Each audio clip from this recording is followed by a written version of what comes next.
Hentikan pencarian kalian soal hutan Amazon, karena sementara dunia sibuk memuja paru-paru dunia di Brasil. Kalian lupa kalau di halaman belakang Indonesia ada raksasa hijau yang usianya 3 kali lipat lebih tua dari Amazon. Saat dinosaurus pertama baru belajar jalan, hutan ini sudah berdiri tegak. Tapi ironisnya, kita lebih tahu cara menghancurkannya dalam 30 tahun, daripada cara menghormati sejarahnya yang sudah bertahan selama 140 juta tahun. Selamat datang di Kalimantan, mesin waktu terbesar di bumi yang sedang kita paksa berhenti berdetak. Mari kita bicara soal gajah di pelupuk mata Ibu Kota Nusantara, IKN. Sebuah ambisi besar untuk memindahkan pusat gravitasi bangsa dari Jakarta yang tenggelam ke jantung Kalimantan yang hijau. Pemerintah menjanjikan konsep Forest City, sebuah kota di dalam hutan, bukan hutan di dalam kota. Terdengar puitis, bukan? Sarkasnya begini. Kita seringkali gagal mengurus taman kota seluas 2 hektar tanpa ada sampah plastik dan tanaman mati. Tapi sekarang kita berambisi membangun kota metropolitan di tengah ekosistem purba 140 juta tahun. Logikanya seperti ini. Kalian punya perpustakaan kuno yang sangat langka. Lalu kalian memutuskan untuk membangun kantin modern tepat di tengah rak-rak bukunya, dengan janji tidak akan ada debu. Kita semua tahu, konstruksi besar selalu membawa harga yang mahal. Jalan tol yang membelah hutan, kebisingan yang mengusir satwa, dan kedatangan jutaan orang yang akan mengubah wajah Borneo selamanya. Apakah IKN akan menjadi penyelamat yang membawa ekonomi hijau, atau justru menjadi paku terakhir yang dipantek di peti mati sang raksasa hijau? Sudah saatnya kita berhenti bicara soal menanam pohon sebagai solusi utama. Menanam 1000 bibit tidak akan pernah bisa menggantikan satu pohon ulin berusia 500 tahun yang sudah menjadi rumah bagi ribuan spesies. Konservasi itu bukan soal menanam, tapi soal berhenti menebang.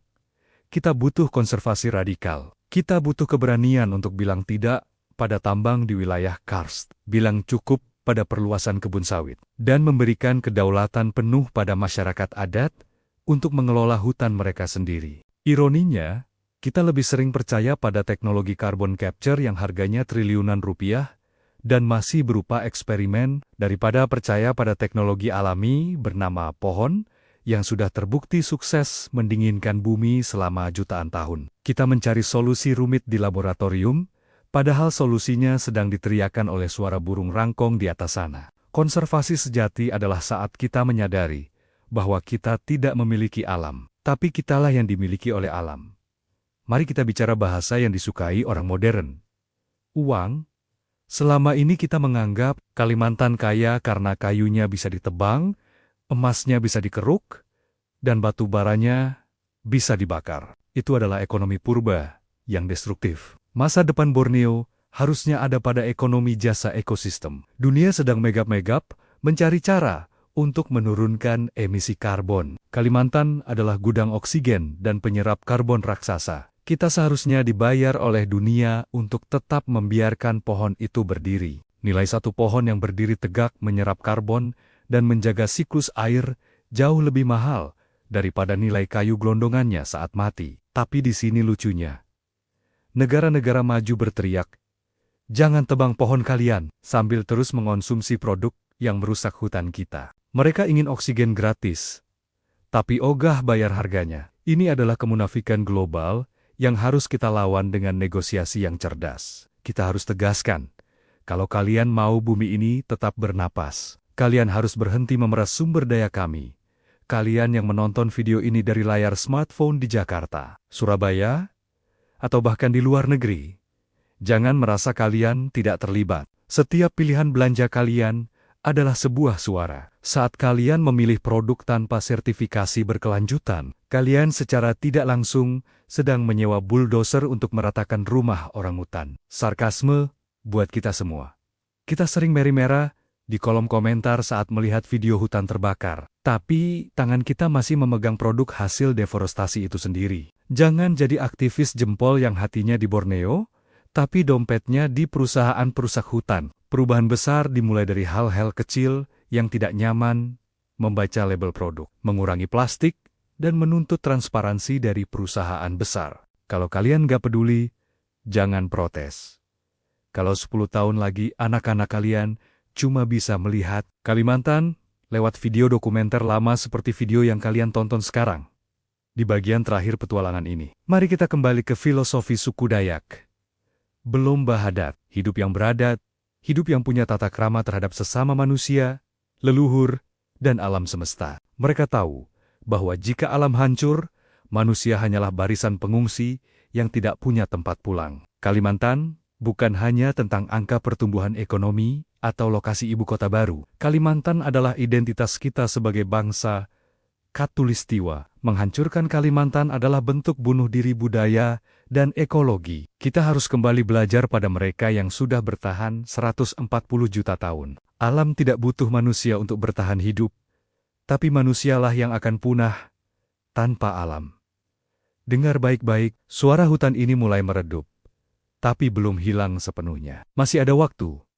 Meski tinggal sedikit, Kalimantan yang lebih tua dari Amazon ini adalah warisan terakhir planet bumi bagi kita. Ini adalah bukti bahwa bumi pernah sangat hebat, sangat rimbun, dan sangat bijaksana. Saya, Sarjana Gadungan, membawa kalian menempuh perjalanan 60 menit ini bukan untuk membuat kalian depresi, tapi untuk membuat kalian bangun dari tidur panjang. Hutan 140 juta tahun ini sedang berbisik lewat angin, memohon agar kita berhenti menjadi parasit dan mulai menjadi pelindung. Ingat kawan, saat pohon terakhir ditebang, saat sungai terakhir diracuni, dan saat ikan terakhir mati, barulah manusia sadar bahwa uang tidak bisa dimakan dan sertifikat tanah tidak bisa dihirup sebagai oksigen. Terima kasih sudah mengikuti perjalanan panjang menembus jantung Borneo. Bagikan video ini bukan untuk menaikkan subscriber saya, tapi agar suara Kalimantan yang mulai serak ini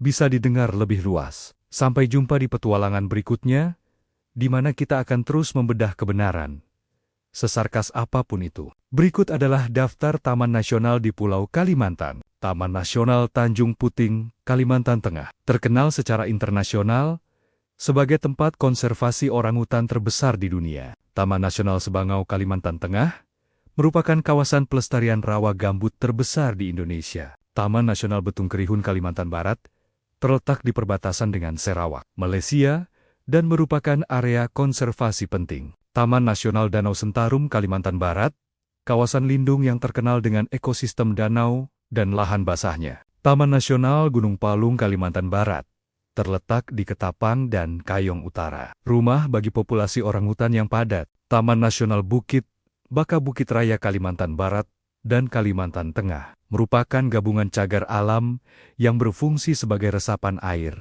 Taman Nasional Kayan Mentarang, Kalimantan Utara, terletak di Malinau dan Nunukan, salah satu kawasan hutan lindung terbesar di Kalimantan. Taman Nasional Kutai, Kalimantan Timur, terkenal dengan ekosistem hutan tropis asli dan pohon ulin terbesar. Donasi untuk konservasi hutan tidak seberapa dibanding kerugian jika hutan ini hilang selamanya. Dukung pejuang lingkungan lokal. Selamat datang di mesin waktu terbesar di planet bumi. Lupakan sejenak tentang film Jurassic Park garapan Hollywood atau hutan Amazon yang selalu diagung-agungkan di buku geografi sekolah kalian. Kenapa? Karena saat Amazon masih berupa hamparan tanah muda yang baru belajar tumbuh, hutan yang kalian injak di Kalimantan sudah berdiri tegak, rimbun, dan menyimpan rahasia sejak 140 juta tahun yang lalu. Bayangkan kawan, 140 juta tahun, itu adalah masa di mana dinosaurus, jenis tinggi Rex, bahkan belum terpikirkan untuk lahir. Saat benua-benua di dunia masih sibuk bergeser mencari jati diri, Kalimantan sudah punya perpustakaan kehidupan yang paling lengkap. Tapi ironisnya, kita sebagai pemilik rumah seringkali bertingkah seperti tamu yang amnesia. Kita lebih hafal nama sungai di Brasil daripada misteri yang bersembunyi di balik kabut pegunungan Schwaner. Hari ini, saya akan membawa kalian menembus waktu, masuk ke jantung Kalimantan. Tempat di mana pohon-pohon bukan sekadar kayu, tapi saksi bisu sejarah dunia. Mari kita mulai petualangan ini. Kita mendarat di tepian sungai yang airnya sewarna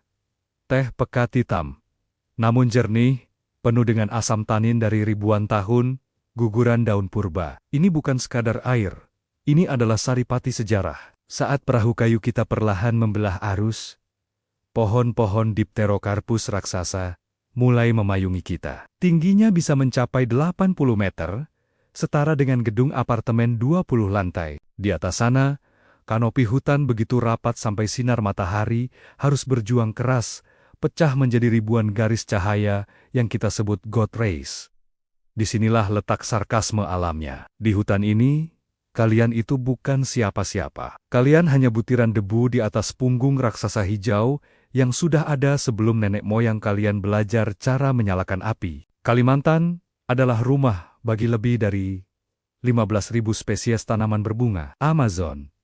Mereka hebat, tapi dalam hal senioritas, mereka itu ibarat anak magang yang baru masuk kantor. Sementara Kalimantan adalah CO yang sudah mau pensiun, tapi masih paling kuat fisiknya. Coba perhatikan akar-akar pohon besar ini, akar banir yang melebar seperti dinding benteng. Akar ini tidak tumbuh ke bawah, mereka mencengkeram permukaan tanah, menyebar luas, karena nutrisi di hutan hujan tropis itu sebenarnya tipis. Semuanya tersimpan dalam siklus pembusukan yang super cepat di permukaan. Hutan ini adalah mesin daur ulang paling efisien di alam semesta.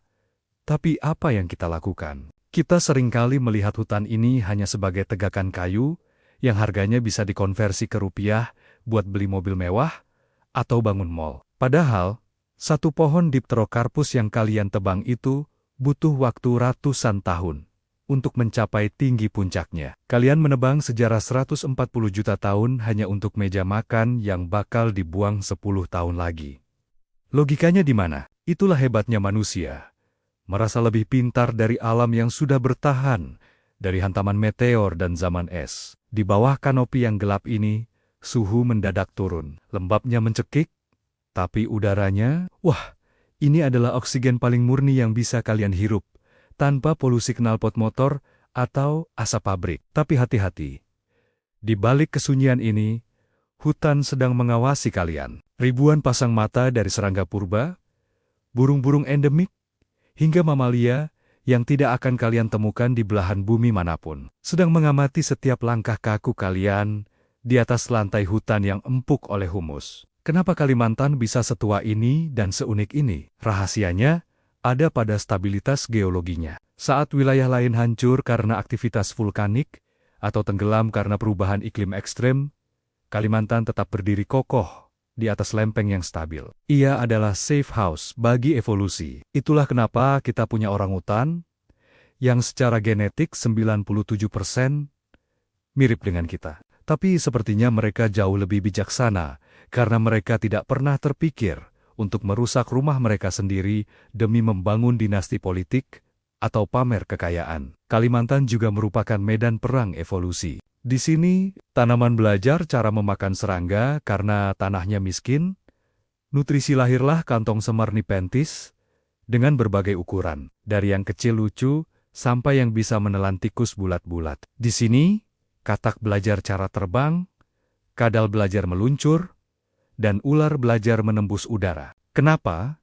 Karena kompetisi di lantai hutan terlalu keras. Kalau kau tidak bisa naik ke atas, kau akan mati di bawah bayang-bayang. Ini adalah survival of the fittest yang paling murni, tanpa bantuan subsidi atau pansos di media sosial. Namun, apa yang kita lihat di permukaan ini baru kulit arinya saja. Jantung Kalimantan yang sebenarnya tidak berada di tepian sungai yang mudah diakses. Ia bersembunyi lebih dalam, di tempat di mana GPS akan kehilangan arah dan kompas kalian mungkin akan berputar gila karena deposit mineral purba di bawah tanah. Saat matahari mulai turun dan kabut tebal mulai merayap dari lembah-lembah tersembunyi, suasana berubah dari petualangan eksotis menjadi ketegangan primordial. Suara serangga malam mulai bersahutan, menciptakan simfoni frekuensi tinggi yang bisa membuat telinga kalian berdenging. Itu adalah suara hutan yang sedang berbicara. Mereka sedang menceritakan rahasia tentang zaman dinosaurus, tentang manusia pertama yang menginjakkan kaki di sini,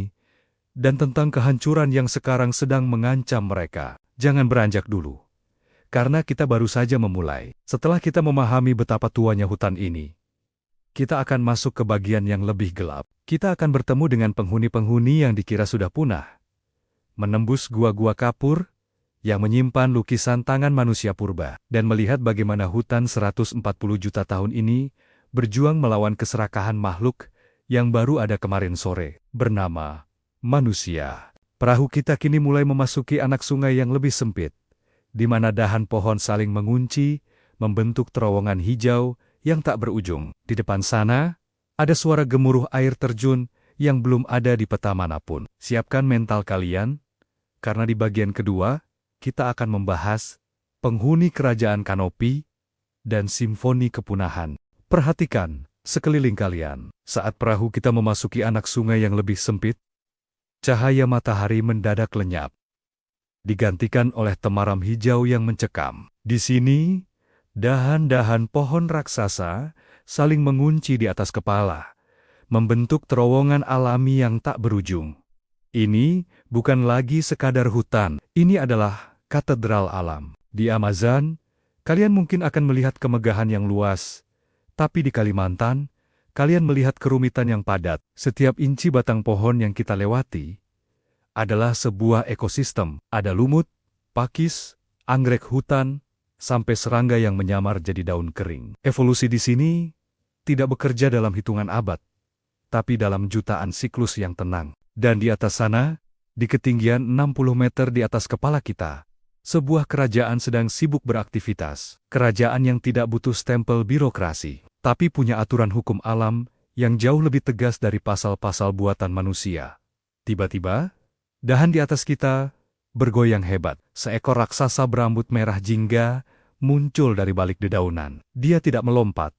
Dia bergerak dengan penuh perhitungan elegan, lambat, namun bertenaga. Itulah orangutan, satu-satunya kera besar di Asia dan insinyur asli hutan Kalimantan. Sarkasnya begini. Banyak orang kota bangga dengan gelar sarjana teknik atau arsitek mereka. Tapi kalian lihat kera ini, tanpa sekolah, dia tahu dahan mana yang cukup kuat menopang berat badannya. Dia tahu arah angin.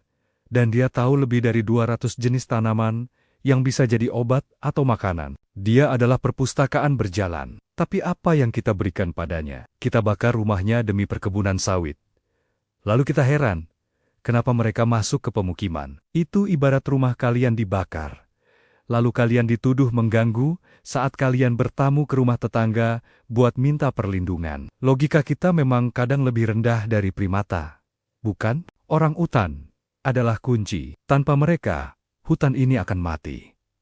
Mereka adalah penyebar biji terbaik. Satu biji buah yang mereka makan dan mereka buang kotorannya di tempat jauh adalah bibit bagi pohon raksasa 200 tahun ke depan. Di Kalimantan, keberlangsungan hutan 140 juta tahun ini dititipkan pada pundak makhluk berambut merah ini. Jika mereka habis, maka hitung mundur kepunahan Kalimantan resmi dimulai. Jangan hanya mendongak ke atas kawan. Di balik bayang-bayang akar banir yang tadi kita bahas, ada mata yang mengawasi. Kalimantan tidak punya harimau atau singa, tapi kita punya makan dahan clouded leopard, predator yang gerakannya sepelan kabut pagi, namun secepat kilat saat menerkam. Dia adalah ninja asli Borneo. Pola bulunya adalah kamuflase sempurna di antara cahaya yang tembus ke lantai hutan. Dan jangan lupakan sang penguasa air dan tanah, ular sanca, atau reticulated python. Di hutan purba ini, sanca bisa tumbuh hingga ukuran yang tidak masuk akal bagi akal sehat orang kota. Mereka tidak butuh taring berbisa. Mereka hanya butuh pelukan hangat yang mematahkan setiap tulang di tubuhmu. Inilah keseimbangan yang adil. Di sini, tidak ada yang namanya kejahatan. Yang ada hanyalah rasa lapar dan pertahanan diri. Predator tidak membunuh karena benci. Mereka membunuh karena itu adalah bagian dari lagu kehidupan. Berbeda dengan spesies bernama manusia, yang seringkali membunuh atau merusak hanya karena bosan atau ingin pamer di media sosial. Di jantung Kalimantan, keserakahan adalah konsep asing yang tidak pernah dikenal. Mari kita menepi sejenak di area rawa gambut. Di sini, tanahnya begitu asam, sehingga tanaman tidak bisa menyerap nitrogen dengan cara biasa. Maka, alam melakukan hal yang luar biasa. Tanaman berubah jadi karnivora. Lihat Nepenthes atau kantong semar itu. Bentuknya eksotis, warnanya menarik, dan baunya harum bagi serangga. Tapi begitu seekor lalat hinggap di bibirnya yang licin, glup, dia akan jatuh ke dalam kolam asam pencernaan. Ini adalah sarkasme alam yang paling pedas.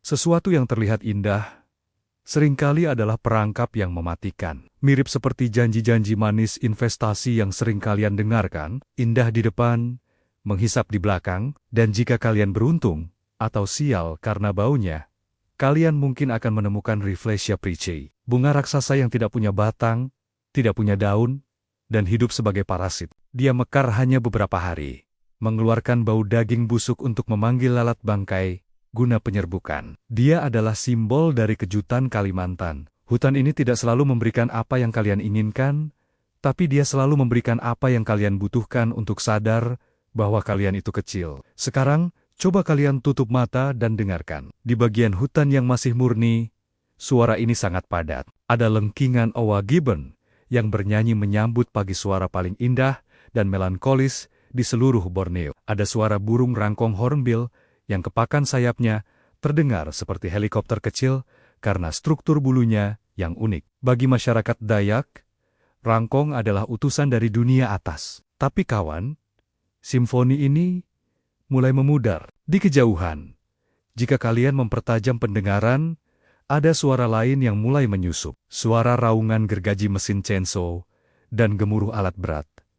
Itu adalah suara kepunahan. Setiap satu pohon tumbang, satu bait lagu dari owa akan hilang. Setiap hektar yang berubah jadi lahan tandus, satu bab dari sejarah 140 juta tahun terbakar jadi abu. Ironisnya, kita lebih sering mendonasikan uang untuk menyelamatkan bangunan tua di Eropa daripada menyelamatkan katedral hijau kita sendiri yang usianya ribuan kali lebih tua. Kita merasa modern karena punya teknologi. Padahal kita sedang menghancurkan teknologi hayati paling canggih yang pernah diciptakan oleh planet ini. Matahari mulai tepat di atas kepala, tapi cahaya hampir tidak bisa menyentuh kaki kita karena kanopi yang terlalu rapat. Perahu kita kini sampai di ujung sungai yang bisa dilalui. Di depan hanya ada dinding hijau vertikal dan jalur-jalur setapak yang dibuat oleh babi hutan dan kijang. Kita harus meninggalkan perahu. Kita harus mendaki. Karena rahasia Kalimantan yang paling dalam tidak disimpan di pinggir sungai, melainkan di puncak-puncak pegunungan kapur dan gua yang belum terjamah, di mana waktu seolah benar-benar berhenti berputar. Kalian siap? Karena di bagian ketiga, kita akan menembus batas antara dunia nyata dan dunia roh. Kita akan membahas gua-gua abadi dan jejak manusia pertama di tanah Borneo. Di sanalah kita akan melihat bahwa sebelum kita punya agama dan negara, kita punya hubungan yang sangat dalam dengan hutan ini, hubungan yang sekarang sedang kita hianati. Tanggalkan ego kalian di bawah sana. Karena sekarang kita memasuki wilayah karst, bentang alam batuan kapur yang diukir oleh tetesan air selama jutaan tahun. Di Kalimantan, pegunungan kapur bukan sekadar tumpukan batu. Mereka adalah brankas rahasia. Saat kalian berdiri di depan mulut gua yang menganga lebar, udara dingin yang lembab berembus keluar, membawa aroma kotoran kelelawar dan mineral basah. Ini adalah dunia tanpa matahari. Di langit-langit gua, yang tingginya mungkin mencapai 50 meter, stalaktit menggantung tajam seperti tombak, tumbuh hanya beberapa milimeter setiap 100 tahun. Bayangkan, stalaktit sepanjang 1 meter itu butuh waktu lebih lama untuk tumbuh daripada umur seluruh dinasti kerajaan yang pernah ada di tanah Jawa. Dan di sini, di kegelapan abadi ini, waktu tidak dihitung dengan detik jam tangan kalian yang mahal, tapi dengan tetesan air yang jatuh ke lantai gua. Tik, tik, tik, sebuah jam alam yang sudah berdetak jauh sebelum nenek moyang kita mengenal kata sejarah. Nyalakan senter kalian. Arahkan cahayanya ke dinding gua yang kasar itu. Apa yang kalian lihat? Di sana, di antara lumut dan rembesan kalsium, ada jejak merah yang berbentuk telapak tangan manusia. Bukan satu, tapi puluhan. Ini bukan coretan vandal anak sekolah yang haus eksistensi, kawan. Ini adalah hand stencils purba, yang menurut para ahli, sudah ada sejak 40.000 tahun yang lalu. Sarkasnya begini, kita sering merasa hebat, karena punya Instagram atau TikTok untuk meninggalkan jejak digital. Tapi orang-orang purba ini, mereka sudah melakukan postingan pertama mereka puluhan ribu tahun lalu menggunakan oker merah dan tiupan mulut. Mereka ingin bilang, aku ada di sini. Aku hidup di antara raksasa hijau ini. Melihat jejak tangan ini membuat kita sadar betapa kecil dan kemarin sorenya kita. Saat orang Eropa masih sibuk mencari gua untuk berteduh dari zaman es. Manusia di Kalimantan sudah menciptakan karya seni. Mereka hidup harmonis dengan hutan 140 juta tahun ini. Mereka tidak menebang pohon untuk membangun mall. Mereka mengambil seperlunya, menghormati roh hutan, dan meninggalkan jejak yang bertahan hingga detik ini. Bandingkan dengan jejak yang kita tinggalkan sekarang, sampah plastik dan tunggul pohon yang gundul. Jejak siapa yang lebih beradab? Coba dengar suara cicitan di atas sana. Jutaan kelelawar dan burung walet berbagi apartemen raksasa ini. Di sini, terjadi salah satu siklus nutrisi paling menakjubkan di bumi. Kelelawar keluar setiap malam untuk memakan jutaan serangga menjaga, agar populasi hama di hutan tetap terkendali lalu kembali ke gua untuk membuang kotoran guano. Guano ini adalah emas hitam bagi ekosistem gua. Menghidupi ribuan spesies kecoa purba, laba-laba buta, dan lipan raksasa. Lalu, ada burung walet. Air liur mereka yang mengeras menjadi sarang adalah komoditas paling mahal yang pernah dihasilkan oleh kegelapan. Di luar sana, orang kaya di kota-kota besar rela membayar jutaan rupiah demi semangkuk sup sarang burung walet yang katanya bikin awet muda. Ironinya, manusia modern rela mempertaruhkan nyawa memanjat bambu-bambu tipis di kegelapan gua demi sarang burung. Tapi mereka malas menjaga hutan, tempat burung itu mencari makan. Mereka ingin awet muda dengan sarang walet, tapi mereka menghancurkan paru-paru dunia yang menjaga planet ini tetap hidup. Itu ibarat kalian minum suplemen vitamin setiap hari, tapi sambil merokok 5 bungkus dan tinggal di pinggir knalpot bus. Gobloknya alami bukan? Di dasar gua ini, seringkali terdapat sungai bawah tanah yang arusnya sangat kuat. Air ini adalah air paling murni, tersaring secara alami oleh batuan kapur selama ribuan tahun. Sungai-sungai ini adalah urat nadi Kalimantan. Mereka mengalir di bawah akar-akar pohon Dipterocarpus, menyediakan cadangan air saat musim kemarau panjang melanda. Namun, ekosistem karst ini sekarang terancam. Oleh apa? Apalagi kalau bukan oleh pertambangan semen. Kita menghancurkan katedral kapur berusia jutaan tahun, menghapus lukisan tangan nenek moyang kita, dan meracuni sumber air bawah tanah hanya untuk membuat beton. Beton yang nantinya dipakai untuk membangun gedung perkantoran, di mana orang-orang akan duduk di dalamnya sambil rapat membahas pembangunan berkelanjutan. Sarkasme mana lagi yang lebih menyakitkan dari ini? Kita menghancurkan fondasi alam demi membangun simbol kemajuan yang sebenarnya rapuh bagi masyarakat Dayak. Gua ini bukan sekadar lubang di tanah. Ini adalah tempat peristirahatan terakhir, gerbang menuju dunia roh. Di beberapa sudut gua yang sulit dijangkau, kalian mungkin akan menemukan lungun, peti mati kayu berbentuk perahu yang diletakkan di celah dinding batu. Mereka percaya bahwa setelah mati, roh akan berlayar kembali ke hulu sungai, kembali ke jantung hutan, tempat semuanya bermula. Ada rasa hormat yang mendalam, ada ketakutan yang suci, sacred fear terhadap alam. Inilah yang hilang dari manusia modern. Kita kehilangan rasa takut pada alam. Kita merasa sudah menaklukkan segalanya dengan teknologi. Padahal, satu kali saja hutan ini bersin lewat banjir atau tanah longsor, seluruh peradaban kita yang katanya hebat itu akan tersapu bersih seperti debu. Senter kita mulai meredup, dan udara di dalam gua terasa makin tipis. Saatnya kita keluar, kembali ke permukaan yang rimbun, tapi perjalanan kita belum selesai. Kita sudah melihat raksasa hijau di ketinggian, kita sudah melihat sejarah di kedalaman gua. Sekarang, kita akan turun menuju wilayah yang paling misterius dan paling disalahpahami di Kalimantan. Wilayah di mana airnya hitam seperti kopi, tanahnya lembek seperti spons, dan di bawah permukaannya tersimpan bom karbon yang bisa meledakkan iklim dunia jika kita salah langkah. Bersiaplah, karena di bagian keempat, kita akan membahas lahan gambut, rahasia hitam, di bawah kaki sang raksasa. Di sanalah kita akan mengerti mengapa Kalimantan bukan hanya sekadar hutan, tapi penjaga yang menahan amarah iklim planet bumi agar kita tidak terbakar hidup.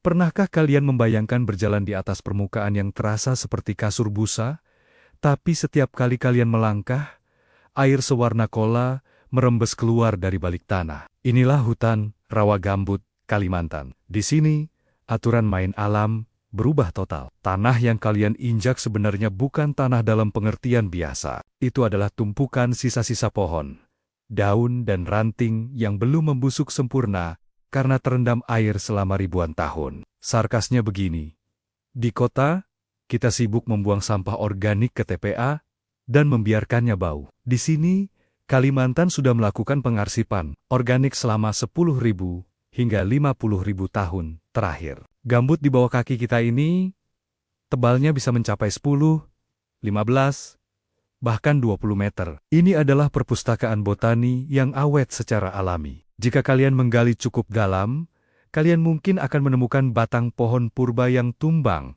sebelum zaman Kerajaan Majapahit. Namun kondisinya masih utuh karena terlindungi oleh asamnya air gambut. Kenapa lahan gambut ini sangat penting? Mari kita bicara angka. Karena di sini, logika sarjana gadungan kita harus bermain. Lahan gambut Kalimantan adalah salah satu penyimpan karbon O2 terbesar di planet bumi. 1 hektar lahan gambut bisa menyimpan karbon puluhan kali lipat lebih banyak daripada hutan hujan biasa. Gambut ini adalah penjara bagi karbon yang kalau sampai lepas ke atmosfer, bakal bikin pemanasan global terasa seperti simulasi neraka.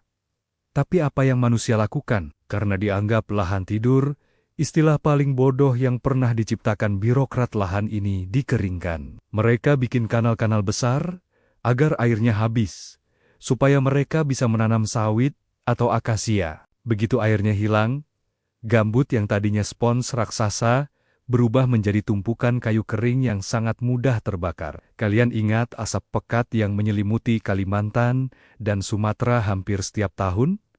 Itu bukan sekadar kebakaran hutan biasa, itu adalah gambut yang terbakar di bawah tanah. Apinya tidak terlihat di permukaan, tapi dia merayap di bawah kaki kalian, memakan ribuan tahun sejarah organik, dan melepas bom karbon ke udara. Kita sedang membakar tabungan masa depan planet ini, hanya demi keuntungan jangka pendek yang masuk ke kantong segelintir orang.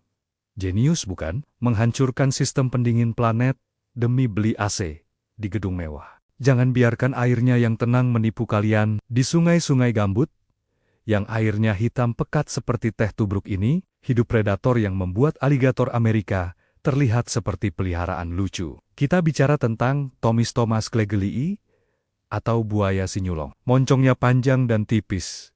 Tapi jangan salah, dia adalah spesialis pemburu di air hitam. Lalu ada ikan-ikan purba yang hanya ada di sini, ikan arwana yang harganya di pasar gelap bisa menyentuh angka ratusan juta rupiah.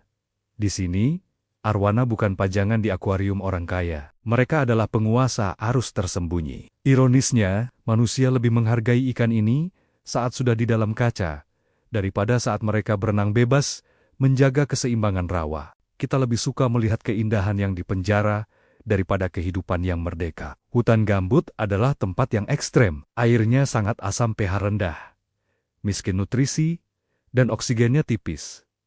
Tidak semua pohon bisa hidup di sini. Tapi lihatlah pohon-pohon rumen dan meranti raksasa yang tetap berdiri tegak. Mereka punya sistem akar yang bisa bernapas di dalam air. Ini adalah pelajaran tentang ketangguhan. Kalimantan mengajari kita bahwa hidup bisa berkembang, bahkan di tempat yang paling tidak ramah sekalipun, asalkan kita tidak merusak siklusnya. Tapi manusia modern datang dengan ego penakluk. Kita merasa bisa mengubah rawa menjadi daratan kering dengan teknologi kanal. Hasilnya, banjir saat musim hujan karena sponsnya sudah rusak, dan kebakaran saat musim kemarau karena sponsnya sudah kering. Kita merasa sudah menjinakkan alam. Padahal, kita sedang menciptakan bencana yang tidak bisa kita jinakkan sendiri. Di dalam genangan air hitam ini, para ilmuwan menemukan sesuatu yang mengejutkan. Paedocypris progenetica, salah satu ikan terkecil di dunia. Ukurannya hanya sekitar 7-8 mm lebih kecil dari kuku kelingking kalian. Ikan ini hanya bisa hidup di air gambut yang murni. Sarkasnya, kita sering merasa hebat karena membangun patung-patung raksasa. Padahal, keajaiban sejati Kalimantan seringkali bersembunyi dalam ukuran yang mikroskopis. Ikan kecil ini adalah indikator kesehatan bumi. Kalau dia mati, artinya sistem air kita sudah rusak. Dan kalau sistem air rusak, jangan harap kalian bisa hidup nyaman dengan segelas kopi mahal di kafe kota. Karena air kopi kalian itu ujung-ujungnya berasal dari siklus air yang dijaga oleh ikan sekecil kuku ini di jantung Kalimantan.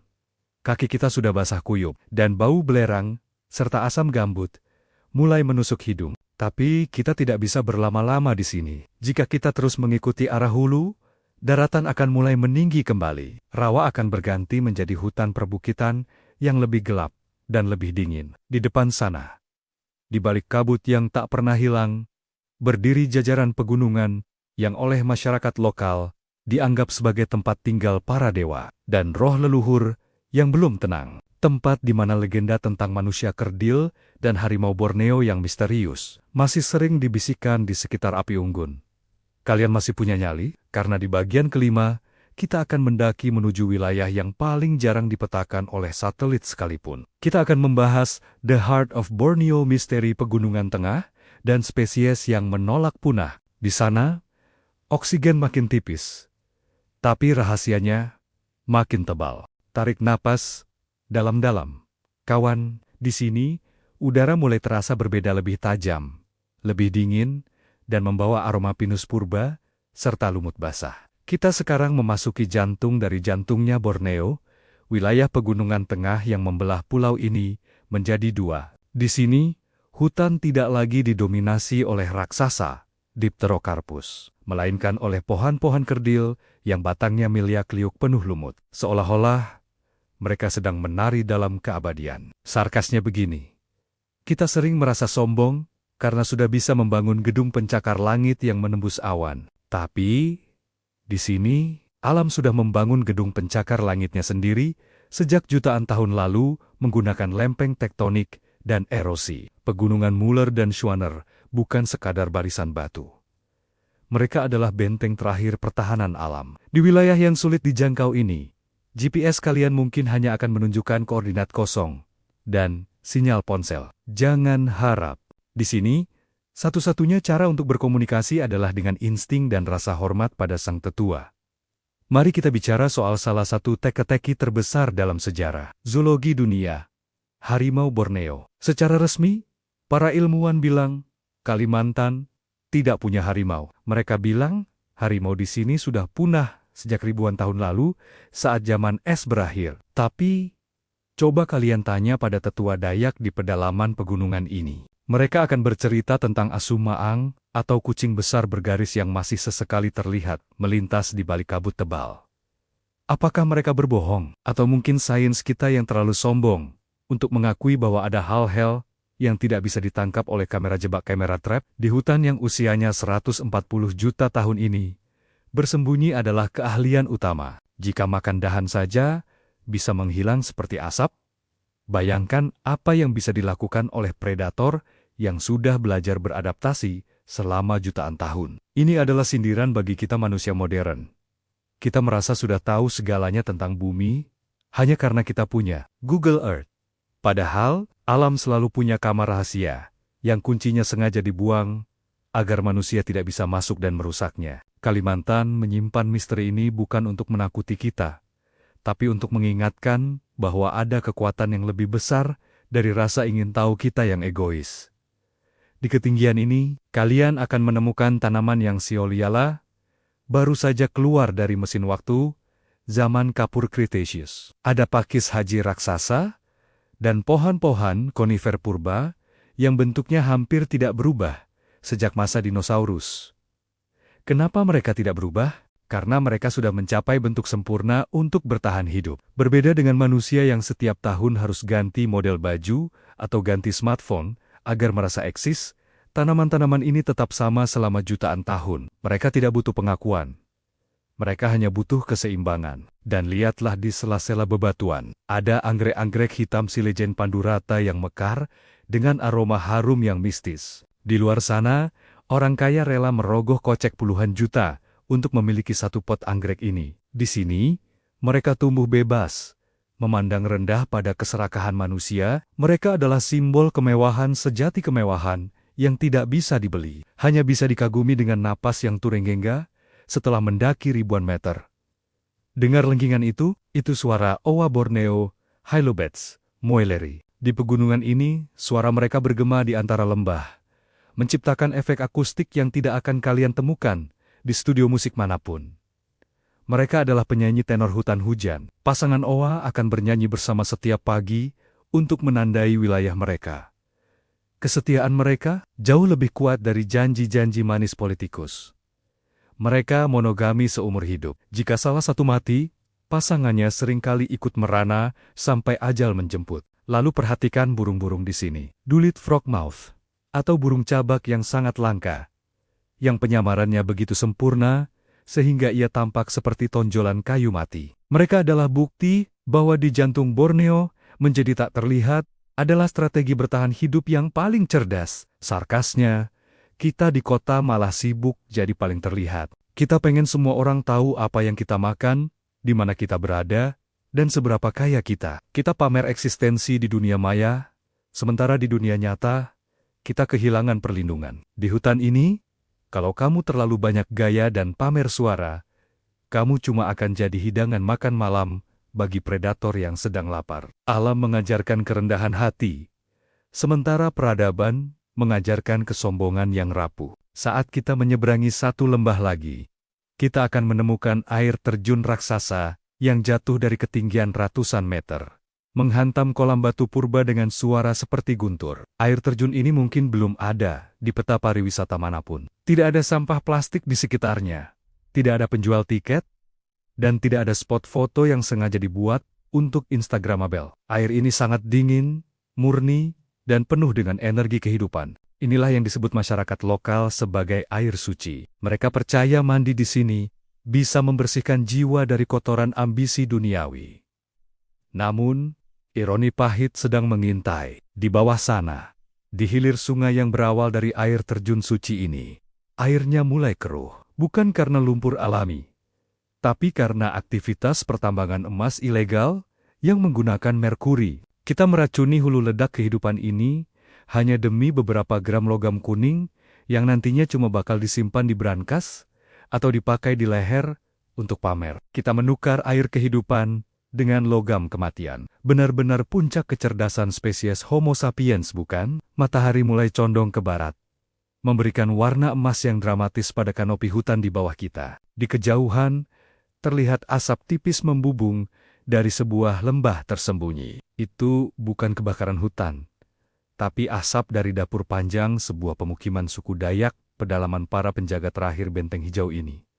Kita harus turun ke sana. Kita harus bicara dengan mereka. Karena rahasia hutan 140 juta tahun ini tidak hanya tersimpan dalam DNA pohon atau perilaku hewan, tapi tersimpan dalam adat, mantra, dan kearifan mereka yang sudah ribuan tahun hidup berdampingan dengan sang raksasa tanpa pernah terpikir untuk menghancurkannya. Siapkan telinga kalian untuk mendengar kebijaksanaan kuno, karena di bagian ke-6, kita akan membahas adat dan keramat manusia Dayak sebagai benteng terakhir Kalimantan. Kita akan melihat bagaimana takhayul yang sering kita tertawakan sebenarnya adalah hukum konservasi paling efektif yang pernah ada di muka bumi. Turunlah dengan pelan. Kita sedang memasuki wilayah di mana hukum negara mungkin terasa jauh, tapi hukum adat terasa begitu nyata dan mengikat di setiap hembusan angin. Inilah rumah bagi suku Dayak, masyarakat yang selama ribuan tahun telah menjadi kurator bagi perpustakaan alam tertua di dunia ini. Sarkasnya begini, kita di kota sering merasa modern karena punya Kementerian Lingkungan Hidup, punya LSM internasional dengan dana jutaan dolar, dan punya undang-undang setebal bantal untuk melindungi hutan. Tapi hasilnya apa? Hutan kita tetap botak. Sementara itu, masyarakat adat di sini hanya punya takhayul dan cerita keramat dari kakek nenek mereka. Tapi hutannya tetap utuh, hijau, dan penuh nyawa. Mungkin masalahnya bukan pada kurangnya undang-undang, tapi pada kurangnya rasa hormat. Kita menganggap alam sebagai komoditas, mereka menganggap alam sebagai orang tua. Kalian gak akan menjual ibu kalian demi segepok uang, kan? Itulah bedanya kita dengan mereka. Mari kita bicara tentang konsep tanah ulen, atau hutan larangan. Di setiap komunitas Dayak, ada wilayah hutan yang haram hukumnya untuk disentuh. Tidak boleh ditebang, tidak boleh diburu, Bahkan tidak boleh dimasuki tanpa izin tetua adat. Kenapa? Karena di sana adalah tempat bersemayam roh leluhur, tempat air bermuara, dan tempat bibit-bibit pohon terbaik berasal. Bagi manusia modern yang merasa paling pintar, konsep keramat ini sering ditertawakan sebagai kebodohan masa lalu. Tapi mari kita bedah pakai logika.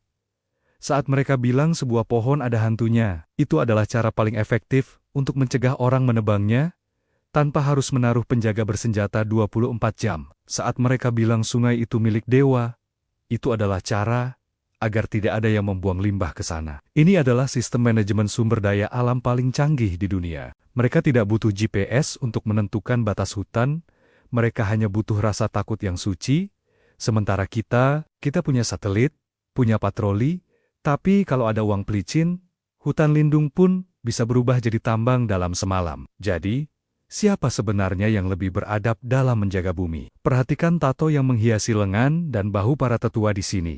Motif bunga terong, burung rangkong, atau sulur-sulur tanaman.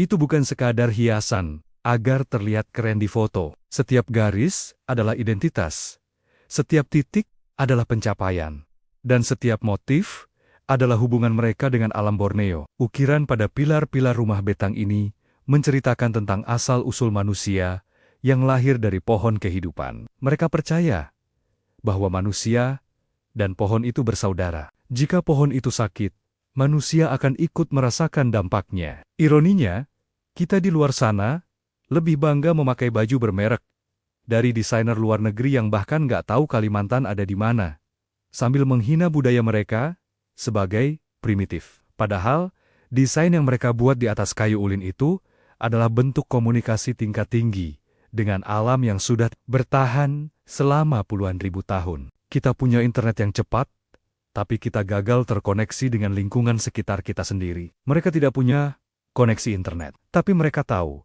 kapan hutan akan berbuah hanya dengan melihat rasi bintang di dalam hutan 140 juta tahun ini. Setiap daun adalah apotik. Masyarakat Dayak tahu tanaman mana yang bisa mengobati malaria, tanaman mana yang bisa menutup luka seketika, hingga tanaman yang bisa menetralkan racun ular paling mematikan. Para ilmuwan dari perusahaan farmasi raksasa sering datang ke sini, mencuri pengetahuan mereka, mematenkannya di laboratorium luar negeri, dan menjualnya kembali kepada kita dengan harga selangit. Itulah yang disebut biopirasi. Sarkasnya begini, kita bangga dengan rumah sakit mewah dan obat-obatan kimia. Tapi saat ada virus baru melanda, kita semua panik. Sementara di pedalaman ini, rahasia kesehatan sudah tersedia gratis di lantai hutan. Asalkan hutannya tidak kita bakar. Kita merusak hutan yang mengandung potensi obat untuk kanker atau penyakit masa depan, hanya untuk menanam sawit, guna membuat minyak goreng dan sabun. Kita menukar obat keabadian dengan sabun mandi. Benar-benar pertukaran yang sangat jenius, bukan? Sekarang, mari kita bicara realita yang pedas. Masyarakat adat ini sekarang sedang terjepit. Mereka yang sudah menjaga hutan selama ribuan tahun, tiba-tiba dibilang ilegal oleh negara karena tidak punya sertifikat tanah dari BPN. Mereka dituduh merusak hutan hanya karena mereka berladang secara berpindah. Padahal, ladang berpindah adalah metode pemulihan tanah alami yang sudah teruji zaman. Di saat yang sama, perusahaan besar datang dengan izin resmi dari pemerintah, membawa alat berat, menggunduli ribuan hektar hutan dalam sekejap, dan itu disebut legal. Logika macam apa ini? Pemilik rumah asli diusir karena nggak punya surat, sementara perampok diberi izin masuk karena punya materai. Inilah penderitaan para penjaga terakhir Kalimantan. Mereka tidak hanya melawan kepunahan spesies, tapi juga melawan sistem yang menganggap kemajuan hanya bisa dicapai lewat kehancuran alam. Jika mereka menyerah, maka benteng terakhir Kalimantan akan runtuh, dan hutan 140 juta tahun ini akan menjadi tinggal kenangan di buku sejarah. Malam mulai jatuh di desa pedalaman ini. Suara tabuhan sape alat musik petik Dayak mulai terdengar. Alunannya melankolis dan magis, seolah menyatu dengan suara serangga hutan. Para tetua mulai bercerita tentang ramalan masa depan, tentang masa di mana sungai-sungai akan berubah menjadi kuning, ikan-ikan akan hilang, dan hutan akan menjadi sunyi. Ramalan itu bukan lagi sekadar dongeng, kawan. Kita sedang melihatnya terjadi sekarang. Tapi perjalanan kita belum berakhir. Kita sudah melihat keindahan, sejarah, dan kearifan. Sekarang, kita harus berani melihat sisi gelapnya. Kita harus melihat apa yang terjadi saat tangan-tangan serakah mulai mencabuti jantung sang raksasa hijau ini. Siapkan hati kalian. Karena di bagian ke-7, kita akan membahas luka terbuka, tambang, sawit, dan detak jantung yang melambat. Kita akan melihat bagaimana kehancuran ini bukan hanya masalah Kalimantan, tapi awal dari bencana global yang akan mengetuk pintu rumah kalian semua, dimanapun kalian berada. Selamat datang di sisi gelap bulan. Jika di 6 bagian sebelumnya saya mengajak kalian mengagumi mahakarya Tuhan yang berusia 140 juta tahun, sekarang saya akan memperlihatkan apa yang bisa dilakukan manusia dalam waktu kurang dari 40 tahun. Kita sekarang berada di area perbatasan antara hutan primer dan konsesi perusahaan. Kontrasnya akan membuat jantung kalian mencelos. Di sebelah kiri, ada hutan rimbun yang sudah kita pelajari. Di sebelah kanan, ada hamparan tanah merah kecoklatan yang gundul, berlubang-lubang besar, dan tandus seperti permukaan planet Mars. Inilah yang disebut pembangunan. Hutan yang butuh jutaan tahun untuk membangun sistem komunikasinya melalui jaringan jamur bawah tanah. Hanya butuh beberapa minggu untuk diratakan dengan bulldozer. Sarkasnya, begini, kita menghancurkan ekosistem paling canggih di dunia hanya untuk mengambil batu hitam bernama batu bara, agar kalian bisa menyalakan AC dan main game di kota. Kita membakar masa depan untuk kenyamanan sesaat yang semu. Sejauh mata memandang, yang terlihat kini adalah barisan pohon kelapa sawit yang rapi, seragam, dan membosankan. Banyak orang bilang, "Loh, itu kan masih hijau, masih ada pohonnya. Apa bedanya dengan hutan?" Ini adalah tipuan visual terbesar abad ini.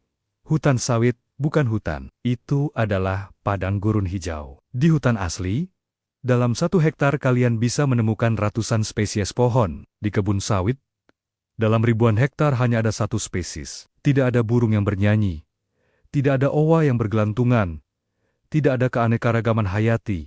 Sawit adalah tanaman egois. Dia menyerap air dan nutrisi tanah secara rakus, meninggalkan tanah yang mati di bawahnya. Ironisnya, kita sering merasa jadi pahlawan lingkungan karena memakai sedotan kertas atau membawa tas belanja sendiri. Tapi di saat yang sama, hampir semua produk yang kita pakai dari sabun, sampo, margarin, hingga coklat mengandung minyak sawit yang berasal dari pembersihan hutan purba ini. Kita adalah konsumen yang munafik. Kita menangis melihat orangutan kehilangan rumah di video viral, tapi kita terus membeli produk yang menghancurkan rumah mereka setiap hari. Sekarang lihatlah sungai yang kita lalui tadi. Di bagian hilir ini, warnanya bukan lagi hitam teh atau coklat lumpur alami, tapi kuning keruh yang berminyak. Ini adalah jejak pertambangan emas tanpa izin peti. Para penambang menggunakan merkuri atau raksa untuk memisahkan emas dari pasir. Merkuri ini adalah racun yang licik. Dia tidak langsung membunuhmu. Dia masuk ke aliran air, dimakan plankton, plankton dimakan ikan, dan ikan dimakan oleh masyarakat Dayak atau kita yang membeli ikan di pasar. Merkuri menyerang saraf, merusak janin, dan menciptakan generasi yang cacat secara permanen.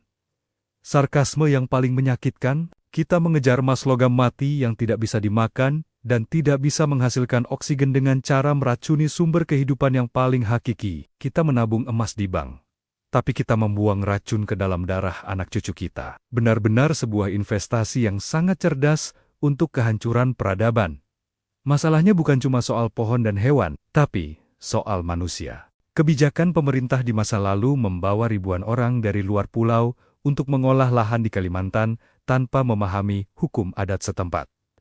Akibatnya, konflik lahan yang berdarah-darah menjadi luka sejarah yang sulit sembuh. Masyarakat pendatang membawa konsep kepemilikan tanah lewat surat-surat administratif, sementara masyarakat lokal memegang teguh batas alam dan leluhur. Ketika perusahaan besar masuk, mereka seringkali mengadu domba kedua kelompok ini agar mereka sibuk berkelahi satu sama lain. Sementara perusahaan terus mengeruk kekayaan di bawah kaki mereka. Inilah politik pecah belah gaya baru. Kita dibuat bertengkar soal sengketa lahan beberapa meter. Sementara ribuan hektar di atas kita sedang dikapling oleh pengusaha yang bahkan mungkin nggak tahu gimana rasanya digigit nyamuk hutan. Kita menjadi penjaga yang saling serang, sementara pencurinya sedang berpesta di ibu kota, akibat hutan yang terfragmentasi potong oleh jalan tambang dan perkebunan jalur migrasi hewan menjadi putus. Gajah Borneo yang mungil dan orangutan terjebak dalam pulau-pulau kecil hutan yang tersisa. Saat mereka lapar dan mencoba menyeberang ke kebun sawit untuk mencari makan, mereka dianggap hama. Mereka ditembak, diracun, atau ditangkap untuk diperdagangkan. Bayangkan, pemilik sah hutan 140 juta tahun dianggap hama oleh makhluk yang baru datang bawa sertifikat kemarin sore. Ini adalah puncak keangkuhan manusia. Kita merebut meja makan mereka, lalu kita marah saat mereka mencoba mengambil remah-remahnya. Kita menciptakan monster bernama konflik manusia satwa. Padahal, kitalah yang memulai perang itu dengan mencuri tanah kedaulatan mereka. Kalian merasa tidak? Udara di area terbuka ini jauh lebih panas dan kering. Hutan hujan tropis Kalimantan punya kemampuan menciptakan hujannya sendiri lewat proses evapotranspirasi. Tapi saat pohonnya hilang, siklus hujan pun terganggu. Kalimantan yang dulunya dikenal sebagai wilayah yang basah sepanjang tahun, kini mulai mengenal kekeringan ekstrem dan kebakaran yang tak terkendali. Ini bukan lagi pemanasan global yang abstrak dari berita luar negeri. Ini adalah pemanasan lokal yang nyata. Hutan yang tadinya berfungsi sebagai AC alami dunia, kini berubah menjadi kompor raksasa. Jika jantung ini berhenti berdetak, maka seluruh sistem pernapasan bumi akan tersedak. Dan kalian di kota-kota besar akan menjadi yang pertama merasakan sesaknya melihat luka-luka ini. Rasanya mudah untuk menyerah dan bilang, ya sudahlah, semua sudah hancur. Tapi jika kita menyerah, maka kita sama saja dengan para perusak itu. Di tengah kehancuran ini, masih ada titik-titik kecil perlawanan. Masih ada komunitas yang berjuang mengembalikan hutan. Masih ada aktivis yang mempertaruhkan nyawa menghalangi alat berat. Dan masih ada hutan primer yang bertahan sekuat tenaga. Perjalanan kita sudah hampir berakhir. Kita telah menempuh perjalanan dari masa purba 140 juta tahun lalu hingga ke realita pahit hari ini. Sekarang, kita harus bertanya pada diri sendiri, apakah kita akan membiarkan Kalimantan menjadi legenda yang hanya bisa dibaca anak cucu kita di buku sejarah? Atau, kita akan melakukan sesuatu. Bersiaplah untuk bagian akhir, karena di bagian ke-8, kita akan membahas masa depan Borneo, antara ibu kota baru, konservasi radikal, dan pilihan terakhir kita. Ini bukan lagi soal petualangan. Ini soal kelangsungan hidup spesies kita sendiri.